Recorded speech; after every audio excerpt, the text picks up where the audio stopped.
আমাদের ভাগ্য নির্ধারণ হয় শবে বরাতে না শবে কদরে?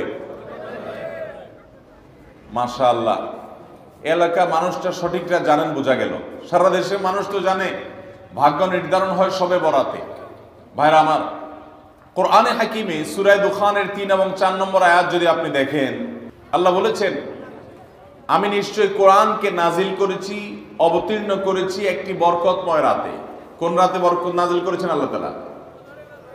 বরকতময় রাতে কোরআন নাজিল করেছেন আল্লাহ বলেছেন।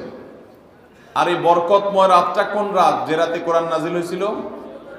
শবে কদর। কোনো সন্দেহ আছে?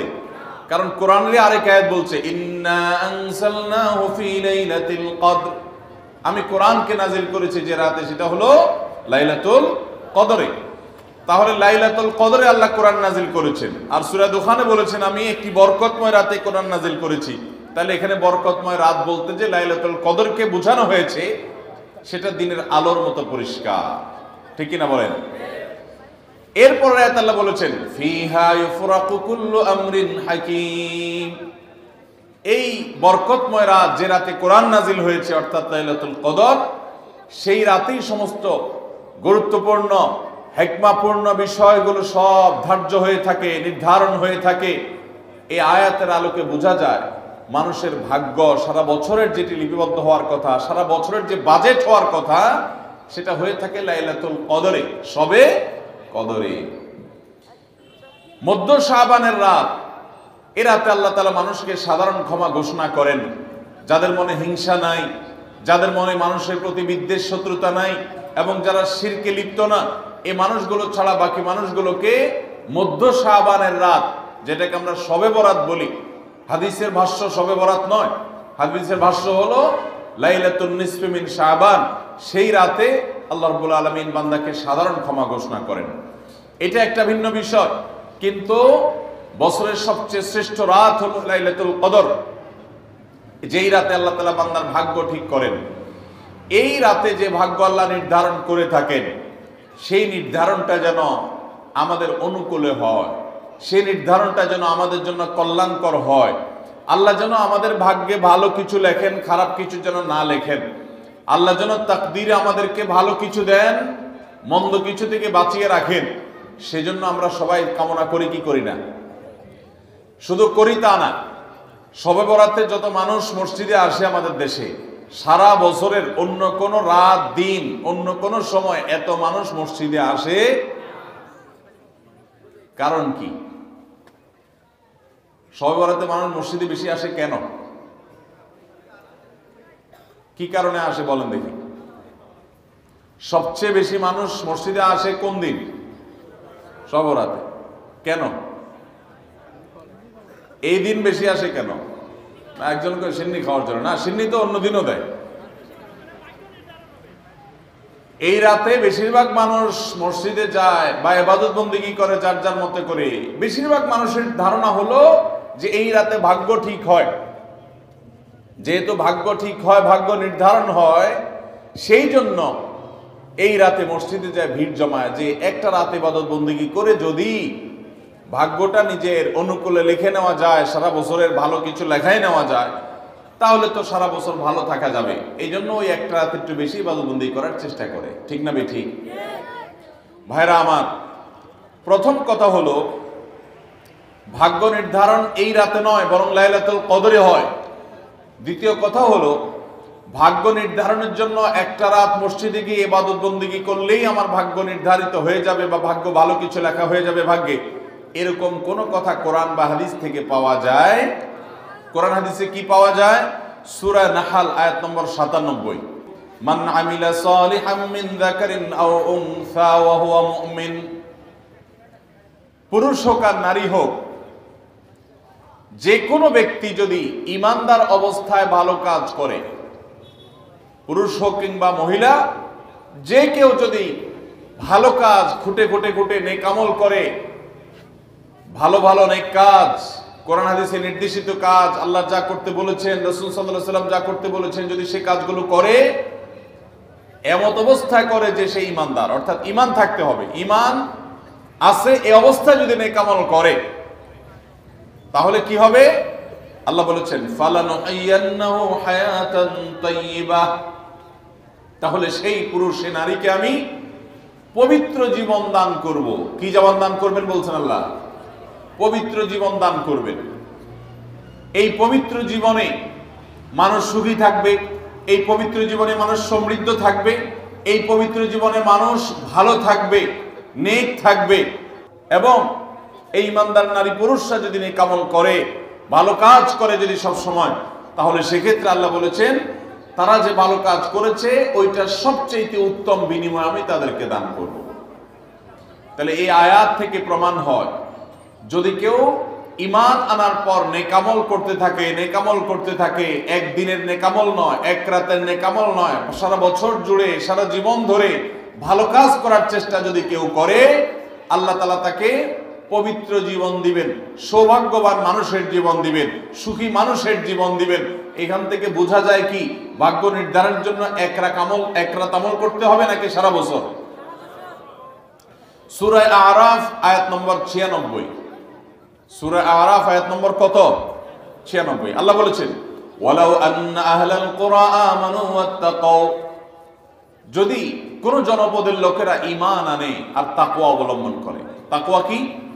তাকওয়া হলো আল্লাহর ভয়ে সে আল্লাহর নির্দেশগুলো মানে আর হারামগুলো বর্জন করে। এরকম যদি কেউ করে, লাফাতাহনা আলাইহিম বারাকাতিম মিনাস সামাই ওয়াল আরদ, আল্লাহ বলেছেন তাহলে ওই ব্যক্তিকে আসমান এবং জমিন থেকে সমস্ত বরকত সমূহের দুয়ার সবগুলো তার জন্য খুলে দেওয়া হবে। তাহলে বোঝা গেল মানুষের জীবনে বরকত নাজিল হবে, মানুষ সুখে থাকবে, ভালো কিছু তার তাকদিরে লেখা হবে। তখন যখন বান্দা নেকামল করে, যখন বান্দা গুনাহ থেকে বাঁচে, তাকওয়া অবলম্বন করে, তখন তার ওই এক রাত্রে গিয়ে আলাদা কিছু দোয়া বা বিশেষ পদ্ধতির কোনো জিকির আজকার এটার প্রয়োজন হয় না, বরং সে সারা বছর জুড়ে আল্লাহ তাআলা তার নসিবে ভালো কিছু লেখেন যদি সে বছর জুড়ে সারা জীবন ধরে নেকামল করে গুনাহ থেকে বাঁচে। ভাইরা আমার, আপনাকে আল্লাহ তাআলা কোন কলকারখানার মালিক বানিয়েছে, কোন মিল ইন্ডাস্ট্রি আছে আপনার। ধরুন আপনার বাসায় দুটা মেশিন আছে, সেলাই মেশিন আছে। আপনার যেই মেশিনটা ভালো, এটা দিয়ে আপনার কাজ হয়, প্রোডাকশন হয়, ওই মেশিনটাকে তেল মোবিল আপনি ঠিক মতো দিবেন কি দিবেন না? যেহেতু ওইটা সার্ভিস দেয় আপনাকে, ওখান থেকে আপনার প্রোডাকশন হয়, ভালো কিছু অর্জিত হয়, সেজন্য আপনি অটোমেটিকলি সেটার জন্য বিদ্যুৎ সাপ্লাই দিবেন, গ্যাস লাগলে গ্যাসের সাপ্লাই যে মেশিনের জন্য দরকার সেটা দিবেন, তেল মোবিল যা যা দেওয়া দরকার সেটা দিবেন, নষ্ট হলে সাথে সাথে ওটা ঠিক করাবেন, যা যা দরকার সব ব্যবস্থা আপনি করবেন। কারণ মেশিনটা আপনার প্রোডাক্টিভ, মেশিনটা আপনার প্রোডাকশন দিচ্ছে, এখান থেকে ভালো কিছু পাওয়া যাচ্ছে, সেজন্য আপনি এটা দিবেন। আরেকটা মেশিন যদি হয় যে মেশিন থেকে আপনার কোনো সার্ভিস আপনি পান না, প্রোডাকশন দেয় না, মেশিনটা নষ্ট হয়ে অকেজো হয়ে পড়ে আছে, তাহলে ওই মেশিনে কি আপনি বিদ্যুৎ সাপ্লাই দিবেন? ওখানে কি আপনি অন্য যা দরকার আছে তেল মোবিল নিয়মিত দেওয়া, এগুলো কি আপনি করবেন? করবেন না। হ্যাঁ, ওইটার জন্য মাসে মাসে কিস্তি যদি দেওয়ার দরকার হয়, আগে থেকে কিনা থাকে, তাহলে আপনি হয়তো কিস্তি পরিশোধ করবেন। অন্য কিছু আগে থেকে করা দরকার আছে সেটা আপনি করবেন। আল্লাহ রাব্বুল আলামিন ঠিক একইভাবে তার যে বান্দারা তার অনুগত থাকে, তাকে অবলম্বন করে, হারাম থেকে বাঁচে, গুনাহ থেকে বাঁচে, ফরজ কাজগুলো করে, আল্লাহ তাআলা তার সেই বান্দাদের জন্য ভালো কিছু তাদের তাকদীরে লিপিবদ্ধ করেন, তাদের জন্য নসিবে ভালো কিছু রাখেন, তাদেরকে সুখের জীবন দান করেন, সৌভাগ্য দান করেন। আল্লাহ তাআলা প্রকৃত প্রশান্তি মনের সেটা দান করেন আল্লাহর ঈমানদার এবং নেককার বান্দাদেরকে, আমলে সালেহ করাওয়ালা বান্দাদেরকে, মুত্তাকি পরহেজগার বান্দাদেরকে। আর যারা আল্লাহর এই আনুগত্য করে না, যারা আল্লাহ রাব্বুল আলামিনের প্রতি ঈমান আনে না, যারা নেকামল করে না, যারা তাকওয়া অবলম্বন করে না, এই মানুষগুলো তাদেরকে আল্লাহ তাআলা ওই দুনিয়াতে বেঁচে থাকার জন্য, দুনিয়া সিজনুল মুমিন ওয়া জান্নাতুল কাফির হাদিসে আসছে, দুনিয়া হলো ঈমানদারের জন্য জেলখানা, আর কাফেরের জন্য, ঈমানদারের জন্য হলো জেলখানা, আর কাফেরের জন্য জান্নাতের মতো যা খুশি করতে পারে। আল্লাহ তাআলা তাকে কিছু রিজিক দিয়ে বাঁচায় রাখেন, কিন্তু এই রিজিকের কোনো মূল্য আল্লাহর কাছে নাই। নবী করিম সাল্লাল্লাহু আলাইহি সাল্লাম বলেছেন, যদি দুনিয়া এবং দুনিয়ার মধ্যে যা কিছু আছে এগুলো যদি মাছির ডানার মতো মূল্য রাখতো, তো আল্লাহ তাআলা দুনিয়াতে আল্লাহর প্রতি অবিশ্বাসী কাউকে এক ঢোক পানিও পান করতে দিতেন না। এখান থেকে বোঝা গেল এই দুনিয়া যত কিছু আমরা ভোগ করি, এগুলো আল্লাহ রাব্বুল আলামিনের কাছে এগুলো 2 পয়সার কোনো দাম নাই। বিশেষ করে যারা আখিরাতে বিশ্বাসী না, যারা আল্লাহর প্রতি ঈমান নাই, সে কাফেরদের জন্য এগুলো আল্লাহ তাআলা দিয়ে থাকেন, কারণ এগুলো সামান্য সময়ের ভোগ, অনন্ত অসীমকালের সুখ এবং দুনিয়ার প্রকৃত প্রশান্তি, এটা আল্লাহ শুধু তার ঈমানদার বান্দাদের জন্যই বরাদ্দ করে রেখেছেন। তো এই আয়াত থেকে, হাদিস থেকে বোঝা যায় যে ঈমানদাররা যখন নেক আমল করবে, তাদের জন্য আল্লাহ তাআলা নসিবে ভালো কিছু দিবেন, তাদের জন্য আল্লাহ তাআলা তাদের ভাগ্যে ভালো কিছু দিবেন, তাদের ভাগ্য সুপ্রসন্ন হবে। আর যদি কেউ বদামল হয়, তাহলে আল্লাহ রাব্বুল আলামিন তার জন্য প্রকৃত প্রশান্তি, আসল সুখের ঠিকানা, সেটা আল্লাহ তাআলা তাদেরকে কখনো দিবেন না। মুহতারাম হাজরিন, অতএব আমরা যদি চাই আমাদের ভাগ্যে ভালো কিছু লেখা হোক, তাহলে প্রথম কাজ করতে হবে, আমাদেরকে নেক আমল করতে হবে। ঈমান আনার পর কি করতে হবে? নেক আমল করতে হবে। আল্লাহ আমাদের সবাইকে সে তৌফিক দান করুন। ঈমান আনার পর ভালো কাজ করতে হবে, নেক আমল করতে হবে। আমরা যদি ঈমান আনার পর নেক আমল করি, ভালো কাজে লিপ্ত হই, তাকওয়া চর্চা করি, তাহলে আল্লাহ রাব্বুল আলামিন আমাদের ভাগ্যে ভালো কিছু রাখবেন।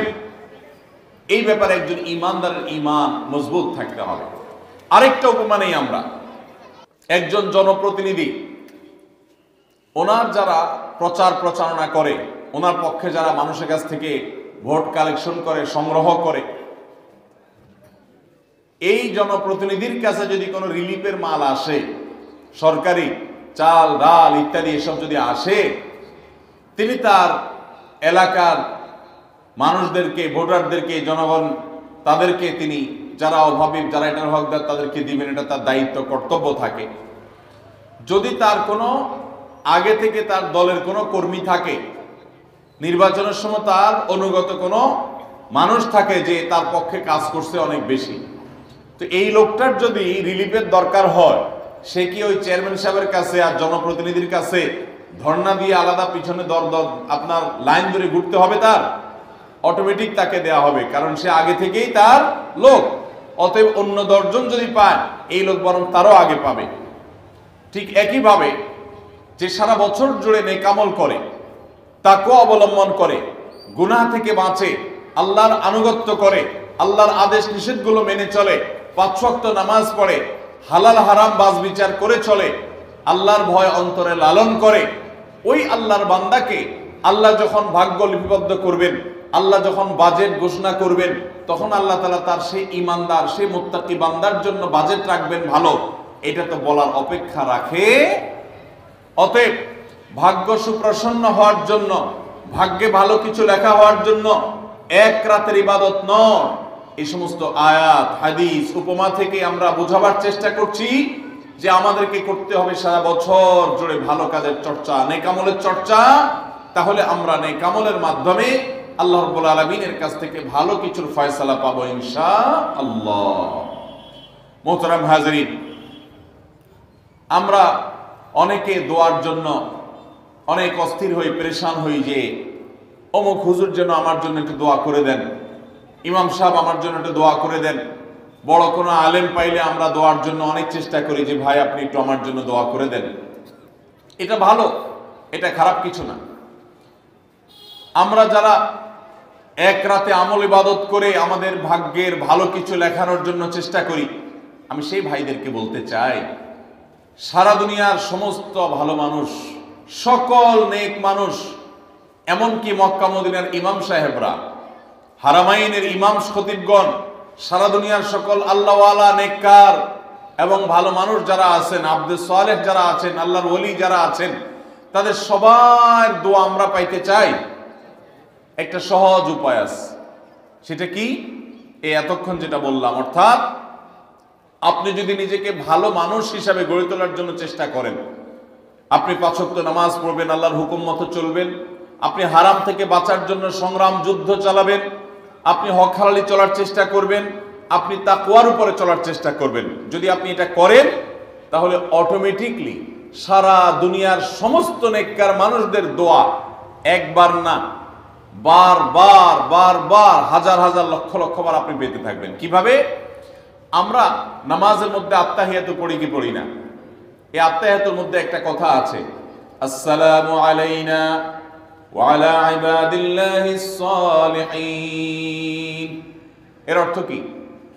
এর অর্থ হলো, হে আল্লাহ, নামাজের মধ্যে নামাজরত অবস্থা দোয়া, এখানে দোয়া করছে মুসল্লি, হে আল্লাহ আসসালামু আলাইনা, আল্লাহ আমার প্রতি শান্তি বর্ষিত হোক, আমাদের প্রতি শান্তি বর্ষিত হোক, ওয়া আলা ইবাদিল্লাহিস সালিহিন, এবং আল্লাহর যত নেককার বান্দা আছে সারা পৃথিবীতে, সারা দুনিয়াতে যত নেককার বান্দা আল্লাহর আছে, যারা ভালো কাজ করার চেষ্টা করে, যারা হক হালালি চলার চেষ্টা করে, যারা হারাম উপার্জন করে না, যারা হারাম জিনিস দেখে না, হারাম জিনিস ধরে না, হারাম খায় না, হারাম কথা বলে না, হারাম জায়গায় যায় না, হারাম কাজ করে না, ৫ ওয়াক্ত নামাজ পড়ে, যাকাত ফরজ হলে যাকাত দেয়, হজ ফরজ হলে হজ করে, রমজান আসলে রোজা রাখে, সকল ফরজ কাজগুলো করে, এক কথায় কোরআন হাদিসকে মেনে চলার চেষ্টা করে যারা, তার জীবনের অক্ষরে অক্ষরে প্রতিটা পদক্ষেপে, এদেরকে বলা হয় নেককার বান্দা।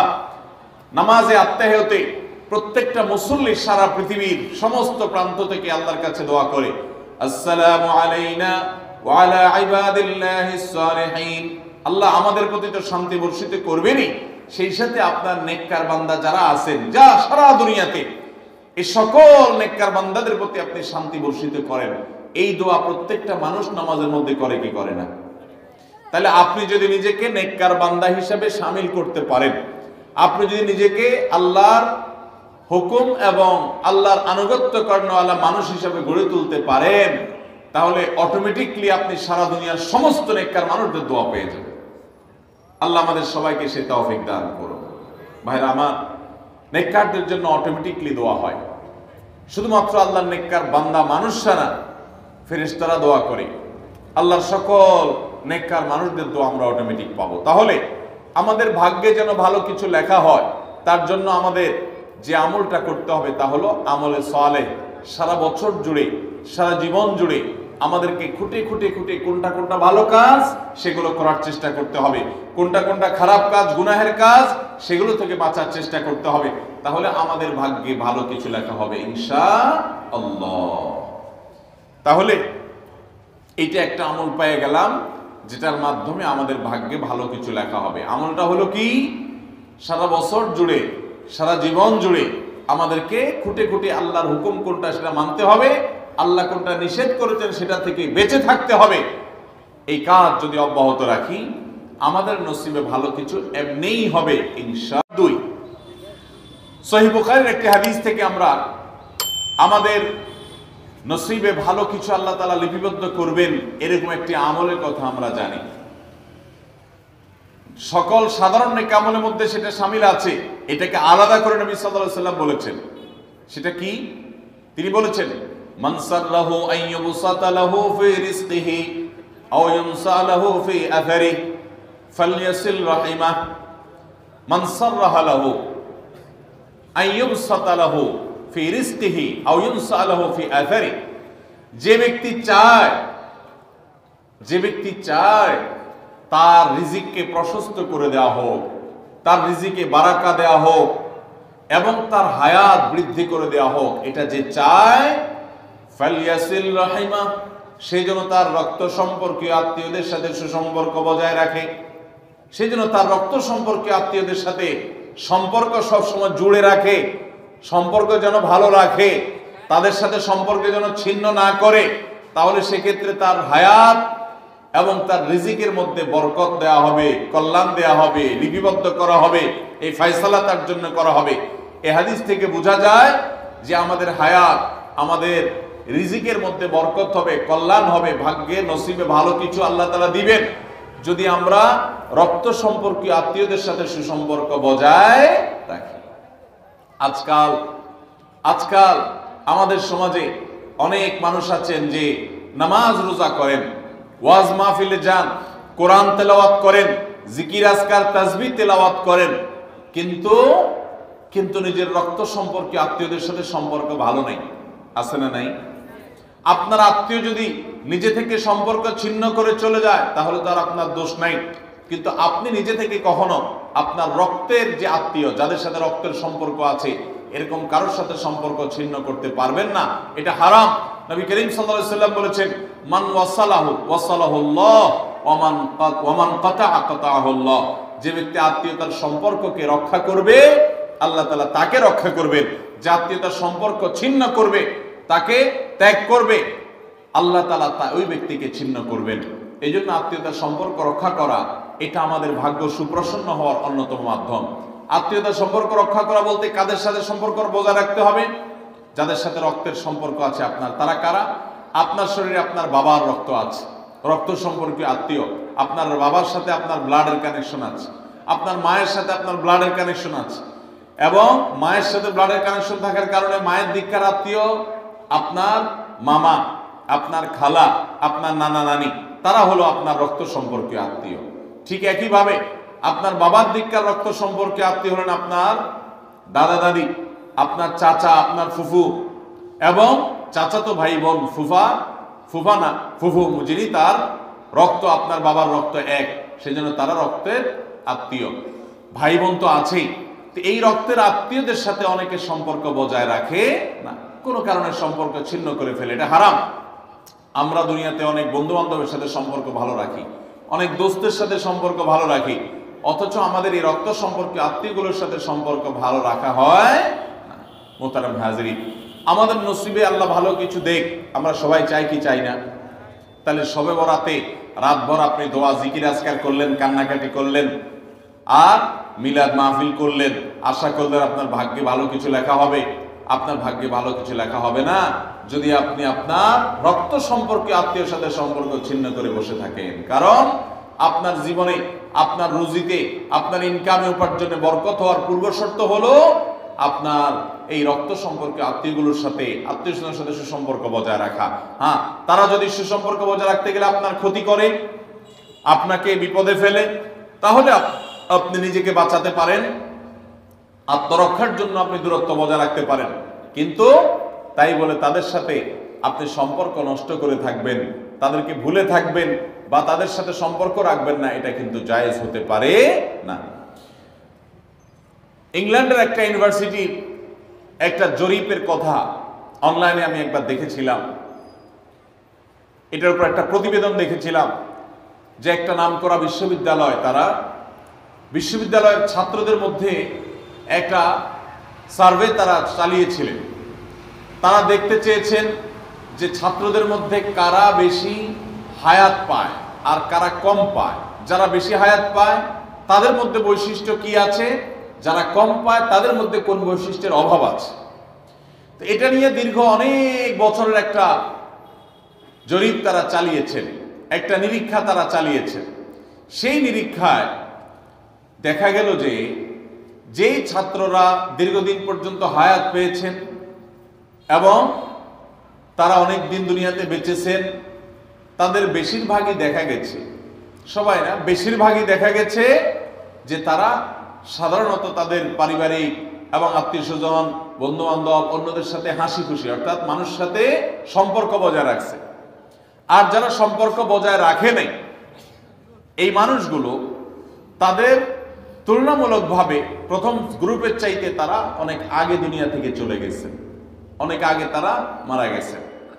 এটা প্রত্যেকটা ব্যক্তির ক্ষেত্রে আলাদা আলাদা করে খাটানো যাবে না, এটা একটা টোটাল জরিপের ফসল।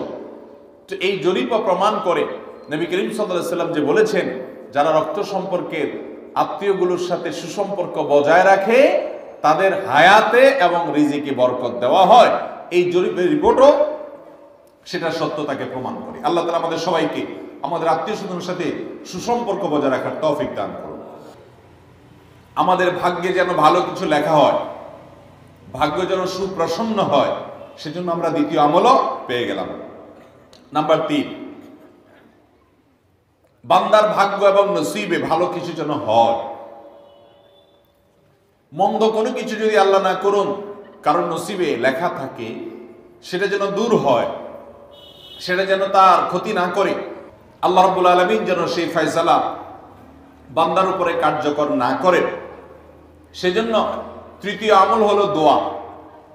কারণ এই মর্মে মুস্তাদরাকে হাকিমের একটি দোয়া আছে, হাদিস আছে যে হাদিসে নবী সাল্লাল্লাহু আলাইহি ওয়াসাল্লাম বলেছেন লা ইয়ারুদ্দু তাকদীর ইল্লা দুআ।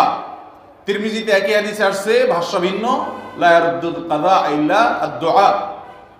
বান্দার তাকদীর, বান্দার ভাগ্য, এটা কোনো কিছু পরিবর্তন করতে পারে না।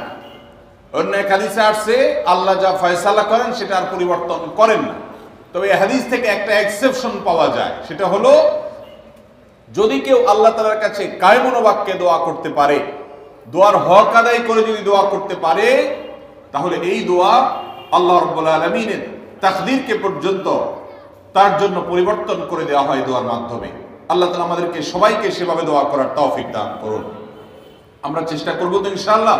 তৃতীয় আমল আমরা পেয়ে গেলাম, সেটা হলো দোয়া। আল্লাহ তাআলার কাছে যদি কেউ চোখের পানি ফেলে দোয়া করে, আল্লাহ আপনি আমার নসিবে যদি খারাপ কিছু লেখাও থাকে সেটা থেকে আপনি আমাকে উদ্ধার করেন।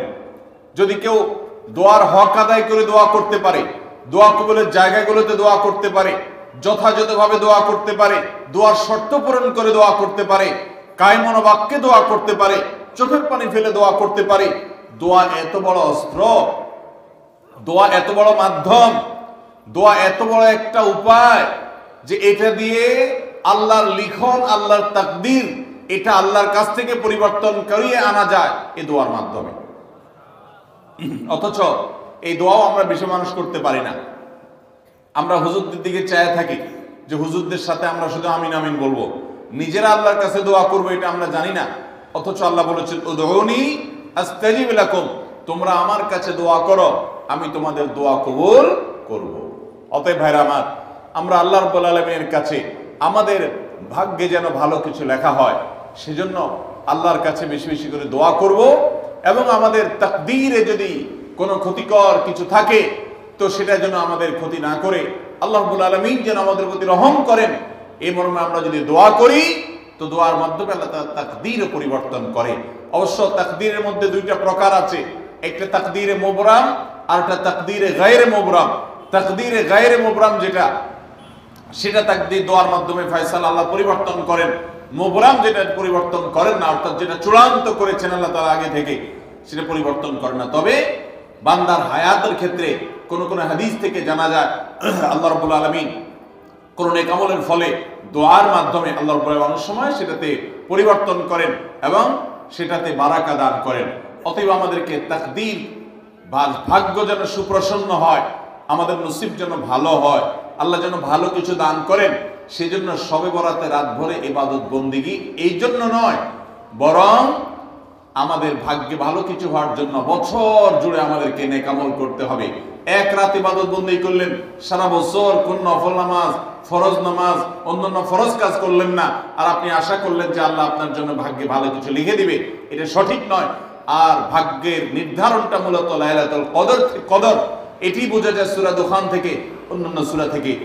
অতএব আমাদের সবাইকে আমাদের ভাগ্যে ভালো কিছু লেখার জন্য বেশি বেশি আমাদের 5 ওয়াক্ত ফরজ নামাজ সহ আল্লাহর সমস্ত ফরজ বিধানগুলো মেনে চলতে হবে, হারাম এবং গুনাহের কাজগুলো থেকে বেঁচে চলতে হবে, এবং সেই সাথে আমাদের সবাইকে বেশি বেশি করে, বিশেষ করে নেককারদের কাতারে শামিল হতে হবে। আমি যত বেশি নেককার হতে পারবো, ওই যে নামাজে আত্মেহাতের মধ্যে নেককারদের দোয়া পাবো, আমার প্রতি শান্তি আল্লাহর এমনি বর্ষিত হবে। এবং দ্বিতীয় আমল হলো বেশি বেশি করে আত্মীয় স্বজন, রক্ত সম্পর্কীয় যারা, তাদের সাথে বিশেষভাবে সুসম্পর্ক বজায় রাখতে হবে। সম্পর্ক নষ্ট করা যাবে না, সম্পর্ক ছিন্ন করা যাবে না। এবং তৃতীয় আমল হলো বেশি বেশি দোয়া করতে হবে। এই তিনও আমল যখন আমরা একযোগে চালাবো, একদিক থেকে সাধারণ সব নেক আমল করব, বিশেষভাবে আমি আত্মীয় স্বজনের সাথে সম্পর্ক বজায় রাখার চেষ্টা করব, এবং আল্লাহর কাছে দোয়ার আমলটা বেশি বেশি করব, বরকত নাজিল হওয়ার মতো কাজগুলো বেশি বেশি করব, ইনশাআল্লাহ আল্লাহ রাব্বুল আলামিন আমার নসিবে ভালো কিছু দিবেন এবং মন্দ কিছু থেকে আমাকে বাঁচাবেন। নবী করিম সাল্লাল্লাহু আলাইহি ওয়াসাল্লাম আল্লাহর কাছে দোয়া শিক্ষা দিয়েছেন, আল্লাহুম্মা ইন্নী আউযু বিকা মিন দারকিল বালা, আল্লাহুম্মা ইন্নী আউযু বিকা মিন সুইল কাদা। আল্লাহ, আপনার কাছে আমার ভাগ্যের ক্ষতি থেকে আমি আপনার কাছে পানা চাই। অর্থাৎ আমার তাকদীরে, কাজার মধ্যে যদি কোনো ক্ষতিকর কিছু আপনি লিখে থাকেন, তাহলে সেই সুউল কাজা, এটা থেকে আমি আপনার কাছে পানা চাই। অতএব এই মর্মে আল্লাহর কাছে যত বেশি আমরা দোয়া করব, আল্লাহ রাব্বুল আলামিন আমাদেরকে তত বেশি হিফাজত করবেন। আল্লাহ তাআলা আমাদের নসিবে দুনিয়া এবং আখিরাতে, ইহকালে এবং পরকালে ভালো কিছু লেখেন। আমাদের নসিবে যেন ভালো কিছু হয় সেই তৌফিক আল্লাহ তাআলা আমাদেরকে দান করেন। আমরা সবাই আমলগুলো করব তো ইনশাআল্লাহ। আল্লাহ আমাকে আপনাকে আমাদের সবাইকে আমলের তৌফিক দান করুন। জাযাকুমুল্লাহু খায়রা ওয়া আখিরু দাওয়ানা আনিল হামদুলিল্লাহ।